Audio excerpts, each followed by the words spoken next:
Non strike എൻഡിൽ നിന്ന് അദ്ദേഹത്തിന്റെ ബാറ്റിംഗ് കാണുന്നത് മികച്ചൊരു അനുഭവമായിരുന്നു. ആദ്യ പന്ത് മുതൽ തന്നെ അതിർത്തി കടത്താൻ ശ്രമിക്കുന്ന അദ്ദേഹത്തിന്റെ മനോഭാവം എപ്പോഴും എന്നെ പ്രചോദിപ്പിക്കാറുണ്ട്. ഞങ്ങളുടെ കൂട്ടുകെട്ട് വളരെ ക്രൂഷ്യലായിരുന്നു. ഹാർദിക് പാണ്ഡ്യയ്ക്കൊപ്പം ദക്ഷിണാഫ്രിക്കയ്ക്കെതിരെ അവസാന T20യിൽ ഇന്ത്യൻ ഇന്നിംഗ്സിന്റെ നട്ടലായ തിലക് വർമ്മയുടെ വാക്കുകൾ.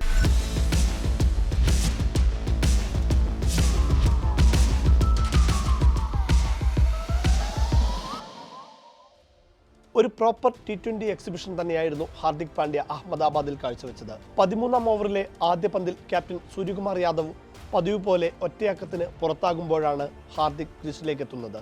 ക്യാപ്റ്റൻ പോയ സമ്മർദ്ദമൊന്നും പാണ്ഡ്യയ്ക്കുണ്ടായിരുന്നില്ല. അഹമ്മദാബാദിലെ ആ പിച്ച് അയാളോളം നന്നായി അറിയുന്ന താരവും വേറെ ഇല്ലല്ലോ. കോർബിൻ ബോഷിന്റെ പന്തിൽ താൻ നേരിട്ട ആദ്യ പന്തിൽ തന്നെ സിക്സർ. ലോഫ്റ്റഡ് ഡ്രൈവിലൂടെ ലോങ് ഓഫിലേക്ക് പായിച്ച പന്ത് ചെന്ന് വീണത് ക്യാമറാമാന്റെ ദേഹത്ത്. ആ ഓവറിലെ അവസാന പന്തും അതിർത്തി കടത്തി ഹാർദിക്. 14ാം ഓവർ എറിയാനെത്തിയ ലിൻഡയെ നിലം തൊടിച്ചില്ല ഹാർദിക്കും തിലകും. ആദ്യ പന്ത് സിക്സ് അടിച്ച തിലക് ഹാർദിക്കിന് സ്ട്രൈക്ക് കൈമാറി. പിന്നെ കണ്ടത് ലോങ് ഓണിലൂടെയും കവറിലൂടെയും എക്സ്ട്രാ കവറിലൂടെയും പന്ത് പറക്കുന്നതാണ്. 27 റൺസാണ് ആ ഒറ്റ ഓവറിൽ ഇന്ത്യ അടിച്ചുകൂട്ടിയത്. എൻഗിഡിയുടെ അടുത്ത ഓവറിൽ ബൗണ്ടറി പറത്തി തിലക് വർമ്മ അർദ്ധ സെഞ്ചുറി നേടി. വെറും 30 പന്തിൽ.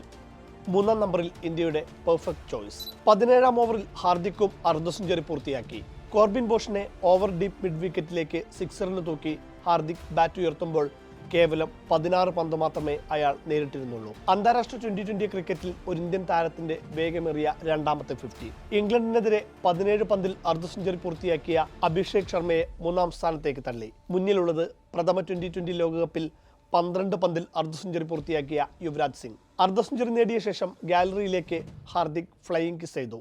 കാമുകി മഹിക ശർമ്മയുണ്ടായിരുന്നു അത് ഏറ്റുവാങ്ങാൻ. പിന്നെയും പ്രോട്ടിയസ് ബൗളർമാരെ തലങ്ങും വിലങ്ങും തച്ച് അവസാന ഓവറിലെ 3ാം പന്തിലാണ് ഹാർദിക് മടങ്ങുന്നത്.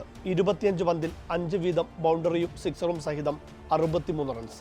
Strike rate 252. 3 പന്തിനകം തിലക് വർമ്മയും പുറത്തായി. വൈഡ് പോയ ഒരു പന്തിൽ റണ്ണെടുക്കാനുള്ള ശ്രമത്തിലായിരുന്നു പുറത്താകൽ. 42 പന്ത്, 10 ബൗണ്ടറി, ഒരു സിക്സർ, 73 റൺസ്. Strike rate 173. ഇരുവരും കൂട്ടുകെട്ടിൽ നേടിയത് 44 പന്തിൽ 105 റൺസ്. 2020 ഒരു ടീമിനെതിരെ ഏറ്റവും മികച്ച ശരാശരി എന്ന നേട്ടം തിലക് കുറിച്ചു. ദക്ഷിണാഫ്രിക്കയ്ക്കെതിരെ 70.85 തിലകിന്റെ ശരാശരി. പാകിസ്ഥാനെതിരെ 70.28 ശരാശരിയുള്ള വിരാട് കോഹ്ലിയെയാണ് തിലക് മറികടന്നത്.